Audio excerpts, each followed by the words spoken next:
자, 로마네크 양식의 교회는 초기에는 이런 조각 장식이 없었대요.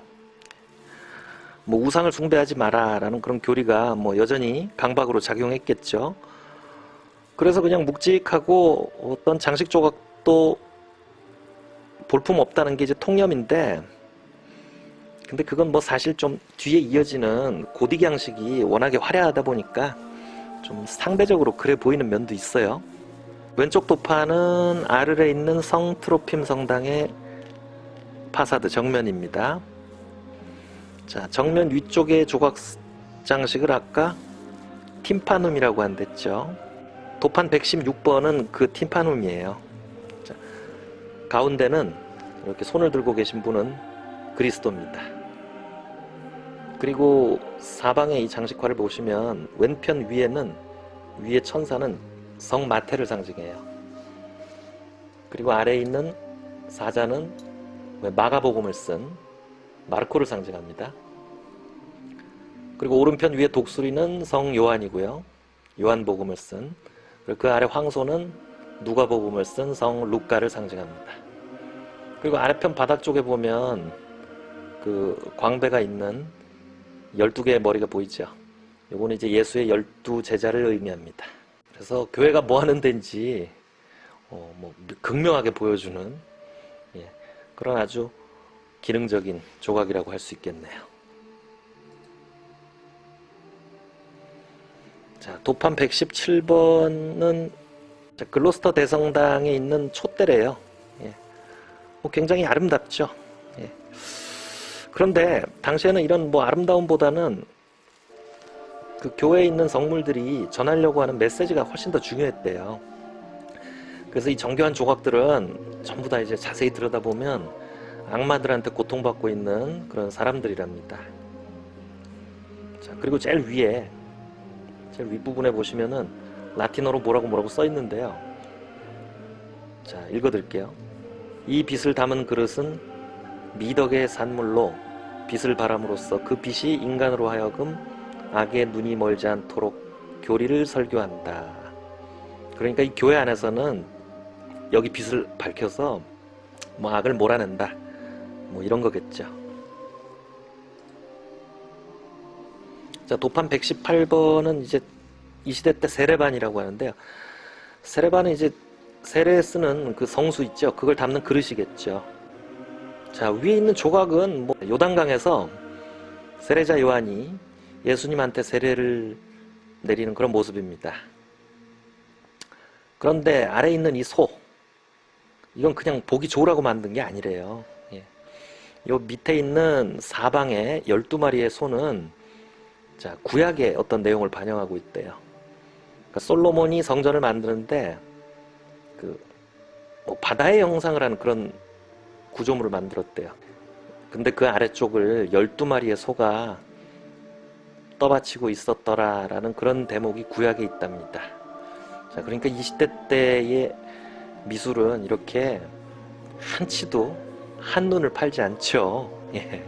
성서의 내용을 전하는데 성실했던 그런 목적에 철저하게 부합했던 그런 공예와 미술이라는 점을 상기해야겠죠. 자, 도판 119번도 같은 맥락에서 봐야 돼요. 앞에 8장에서 그 성서 필사본의 장식화라는 거 많이 보셨죠? 자, 본격적으로 회화가 나오기 전에 이제 많이 그려졌던 그림이죠. 자, 내용은 수태고지, 그러니까 성모 마리아에게 그 대천사 가브리엘이 예수의 잉태를 알려주는 장면입니다. 뭐 같은 주제를 담고 있는 명작이 뭐 너무나 많습니다. 자, 왼쪽 도판 보시면 가브리엘이 오른손을 들고 있죠. 손가락 2개를 이렇게 펴고요. 이건 이제 뭔가 말하고 있다는 뜻이랍니다. 그리고 이제 성모는 놀란 표정으로 2 손을 딱 들고 있습니다. 그리고 이 위에 있는 아이고 저 기계같이 생긴 저거는 새예요. 성령의 상징 비둘기라고 하네요. 솔직히 말씀드려서 아까 살짝 보여드렸던 그 성모의 잉태를 다룬 다른 후대의 작품에 비해서 이 그림이 시시한 건 사실입니다. 좀 이집트 벽화처럼 좀 경직된 표현. 뭔가 좀 생생한 장면을 기대하셨다면 당연히 실망스러울 만한 그런 그림이죠. 예.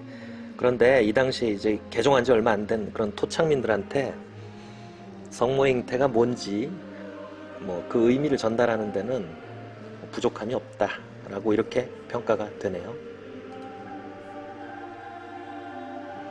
자, 도판 120번은 이거 아주 재밌는 그림인데요. 그 교회에서 쓰는 필사본 달력 그림이랍니다. 뭐 옛날에도 달력 그림이 있었나 봐요. 그럼 이거는 몇 월달 달력 그림일까요?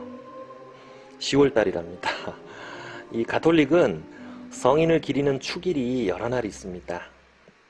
제일 위에 있는 그림은 이제 들여다보면 좀 끔찍해요. 가운데 동그라미 안에 머리들이 있죠. 그리고 테두리에 가만히 보시면은 다 목이 잘린 몸통들이에요. 예, 이걸 굉장히 사실적으로 그렸다면 섬찟했겠죠. 예, 요거는 성 게레온. 자, 성 게레온은 뭐 자세히 알려진 바는 없는데 그 이교도들한테 목이 잘려가지고 동료들하고 같이요 우물에 던져졌대요. 이 성 게레온의 축일이 10월 10일이라는 걸 의미한대요. 그리고 가운데 부분을 보시면 여기 오른편에 이걸 홀이라고 하죠. 이 지팡이를 짚고 있는 분이 보이시죠? 이분이 성갈이랍니다. 뭐 아일랜드의 성인이라네요. 이 성갈의 축일은 10월 16일입니다.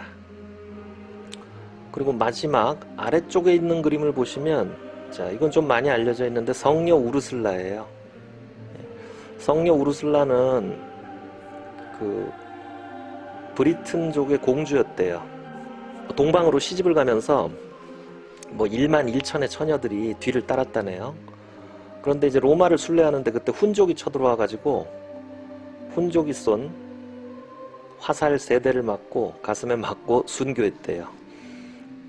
우르슬라의 축일이 10월 21일이죠. 그러면은 보시면 이 왼편 아래 활을 쏘는 이 사람이요.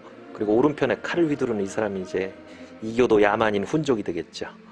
그리고 이렇게 원에 이렇게 머리로만 표현된 게 이제 1만 1천의 우르슬라를 따르는 처녀들이 되겠죠. 예. 그래서 뭐 이 그림도 그렇게 잘 그렸다는 느낌은 안 드는데 메시지를 분명히 전하는 데는 충분한 그림이다 라고 평가가 됩니다.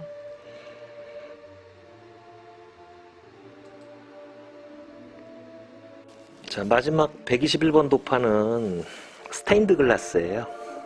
예. 자, 스테인드 글라스라는 게 뭐냐면 이제 뭐 채색한 유리를 구워 가지고 그걸로 이제 유리창을 장식하는 거죠. 자, 역시 앞에서 언급했던 성모의 잉태를 주제로 다루고 있습니다. 왼편이 대천사 가브리엘이죠. 날개를 이렇게 녹색으로 표현한 게 좀 특이하죠. 그리고 오른편에 이렇게 수줍은 모습에 이분이 바로 성모 마리아입니다. 자, 스탠드 글라스는 모자이크보다 뭐 형태를 표현하는데 더 제약이 많겠죠. 유리 조각을 한없이 잘게 쪼개서 표현할 수는 없잖아요. 그리고 뭐 계속 언급했다시피 뭐 초기 기독교는 형체를 예쁘게 정확하게 묘사하는 데는 별로 관심이 없어요. 예, 그러니까 큰 상관은 아마 없었을 겁니다. 그런데 색을 보세요.